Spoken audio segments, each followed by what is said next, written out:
Street Fighter 25th anniversary, presented by Capcom, UK Qualifiers, the man who planned it all. Good sir, what is your name and what do you do? My name is David Hinds, and I'm the Street Fighter Community Manager for Capcom UK. You look like a certain someone that preceded you in the US. What is with that goatee? Is that a prerequisite for the job? Well, firstly, I couldn't imagine who you were talking about. But no, should not be named. Yeah, it's not just the goatee, it's also the glasses as well.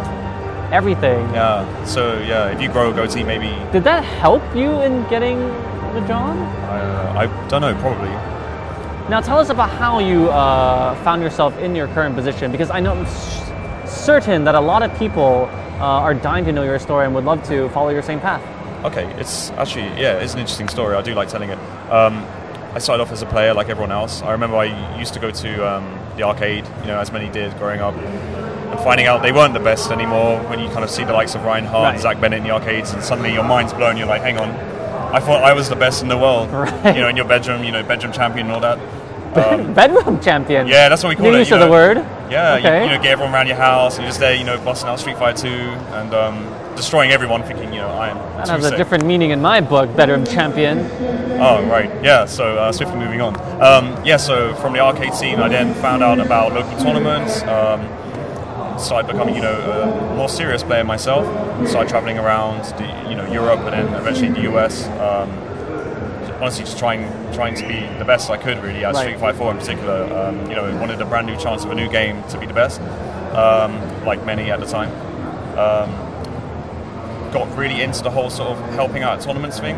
So I used to volunteer at pretty much every Capcom event I could find. And not just helping like set up, but discussing with players how to get into the game and telling them about the community and that exists, and you know, this is what you can do to become a better player, and these are, you know, the players you can talk to get advice.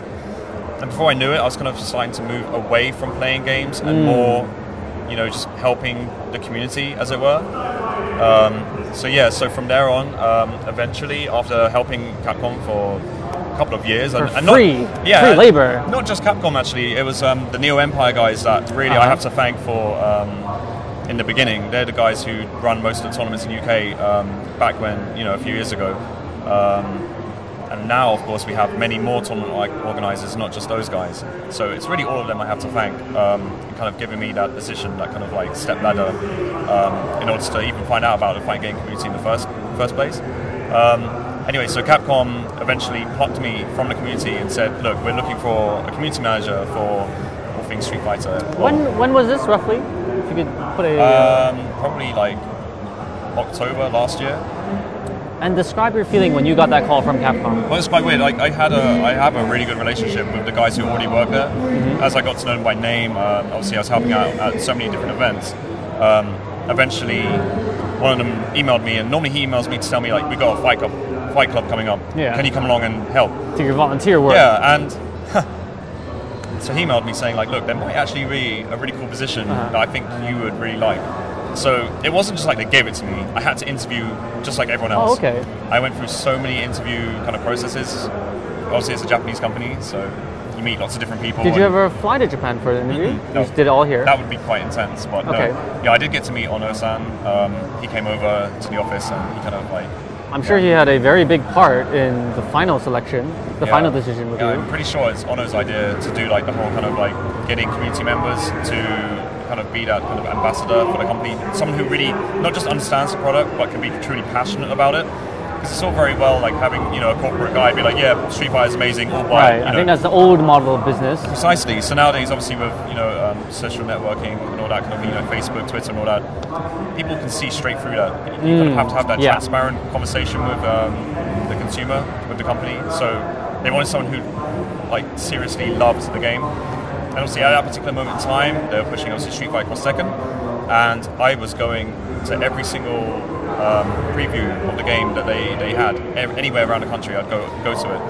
And I even started a new blog just to kind of share with everyone like my findings with like the mechanics of the game and like Pandora mode and stuff like that. And I don't know if that helped, but you know, it certainly showed that I knew my stuff. So your fervor through the blogs and through your participation in all these events really translated through. Yeah, so I know I waffled on earlier, so I'll just quickly summarize. Like, it was all about volunteering at events. making yourself known, and not just focusing on yourself as a player and like, you know, must win. Like, get to know the other players, share your experiences, just make yourself known really, and be really pleasant and helpful. Like, if someone's getting stuck at a game, don't just look and be like, you know, you're rubbish, I'm not going to help you. It's like, try and ease them, encourage them. Like, I'm not the best player in the world. Obviously, I was trying to be at one point, it's just not happening. I feel ya. Yeah. So I was still struggling myself, like trying to figure out what I need to do to be a better player. So it was all about kind of sharing that experience with others as well. So you need to be a likable person. You need to want to share and help others progress. And yeah, from there on, with all the volunteering and getting to know the people like Capcom and whatever company you say it's like Tekken or something, get to know Namco guys. Like, just put yourself out there. So you don't need to be so Capcom centric, but need to know the entire landscape. Like, totally, like if you have an interest in one particular fighting game, just do what you're doing. Become, you know, do as much for free as possible. Do the job you want to be employed in before you get employed, and then eventually, wise words. I know, like, you don't. Obviously, there's a fine line, because obviously they might just be like, well, why pay him? He's already doing it. Right. But you need to use proof of what you can do. This is also a very new kind of job as well. So, I don't think the job community manager existed 10 years ago. I don't think it existed, like, I don't know. 5 years ago. I don't even say like 2 years ago in case someone's like, you idiot. But, yeah, I was the first community manager in the world. Yeah. But like, it kind of feels a bit like that. And even like my day-to-day jobs are like quite strange. Like, I don't really know every day what I'm going to be doing. And often it's not like someone says to me, okay, you need to do this, or, you know, you need to write a Twitter post. It's more like I have to develop the job, like mold it into like what I want it to be, if that makes sense. Yeah. So obviously, being passionate about Street Fighter, I'm so passionate. I'm honestly constantly trying to find ways of giving back to the community, like develop it further, and obviously improve the games that we make as well. Obviously, that's a major factor. Now, of course it was very important for you to have some soft skills, but when you were going through that gauntlet of interviews with Capcom, did any of your hard skills come into play? Sorry, what kind of skills? You mean like real career? Yeah, programming. Did you have any corporate experience, or did you really do it through, you know, the connections that you made and having good people skills? Yeah, I don't. It's hard for me to know exactly what it was that got me the job, but I do have a degree in video game design, which is kind of a bit You should have said that from the beginning. Everyone watching this video is like, "Yeah, I got a shot," and then now. No. Honestly, I don't think that's the reason. Personally, I think it's a little extra, but I think experience and passion, and just like being able to show that you can do it. Like, that's what I'm saying. They could see me at their events doing the job they wanted me to do before I was even doing it. So it's kind of almost like a test for them. Like, okay, this guy can do it, so why not just offer him a chance? That's kind of how I feel it was. The rest was just making sure that, you know, I could read and write and so forth. I think so anyway. So anyone who doesn't have a degree, don't be put off. There's so much you can do without like formal qualifications.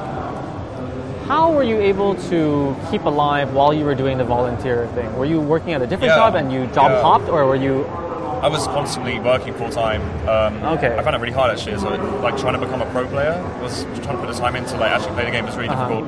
I worked in customer services pretty much my whole life. I see. Just seemed to be something I was particularly good at. I didn't want to do it forever though. It was, you know, getting a job in London is quite difficult at the moment, so that's what I did for quite a long time. But I juggled that, and most of Capcom stuff was on the weekend. And to be quite frank, I really just, you know, I really enjoyed it. It didn't feel like additional work. Right. And that's, in a weird way, that's kind of how I feel now. Like my day-to-day jobs, when you love your job so much, it doesn't really feel like work. Although this weekend felt like work, I will say that. I saw you running around doing a lot of things. It felt like work. So you're still in the honeymoon phase, still in love with the work? Yeah, like, it is a lot harder, I must say, than people think. I think they just, you know, think you pay... Oh, you're going to play video games all day? All day, precisely. Right. I didn't see you touch the controller once this weekend. I really want to play, actually. Yeah. And I will say, it is really fun to be able to get your, like, first hands on, like, version 2013, like, and like have an input in that as well. For me, that's been amazing, and not just my own input. It's been such an opportunity to give the world, like, you know, all the other players a chance to get their input in. Not like Capcom never listened before; they certainly did. But now it's like they know how important it is to keep, like I said, that transparent kind of conversation open with the public. And now more than ever, kind of you can see, like, even with 2013, we had that list of changes, and it's like a few weeks later, even more changes as a result of the direct feedback we had to our announcement of 2013. So it's really cool. I really like that. Yes. So, sort of a tough question here, perhaps. How were you able to gain access to Project Dolphin and Desk when many, including myself, have not even confirmed that he is an actual human? What is your relationship with him?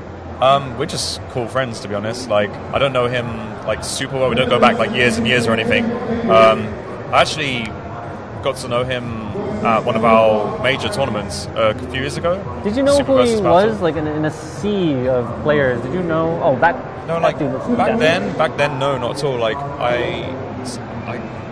it's like in the UK back then, he hadn't reached like kind of worldwide status just quite yet. Although he was doing loads of combo videos and loads of cool stuff, and we all kind of really liked it. He wasn't, as famous as he is now. So back then, I remember me and him just got talking at one of the events, and it was just like really standard. It was really normal, and it still is to this day. Like, I find it really weird when people are like, "Oh my god, is that him?" Well, I kind of understand why. He does get like literally like hundreds of thousands of views in his videos and everything. But no, like my relationship with him is very normal.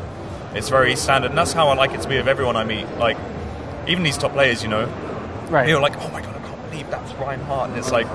It's funny because we all go and have like dinner together and like make jokes and do silly things, and it's all really normal. And it's the same with him as well. He's a really down to earth guy. And how does one break into that inner circle?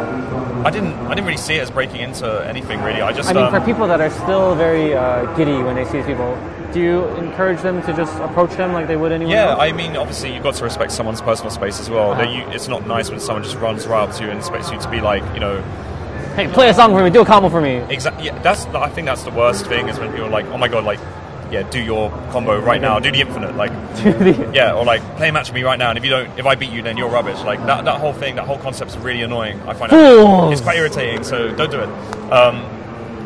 But like, yeah, like our relationship is just really standard, really normal. Like I said, I haven't known him for a very long time. We just share common interests, really like the same stuff.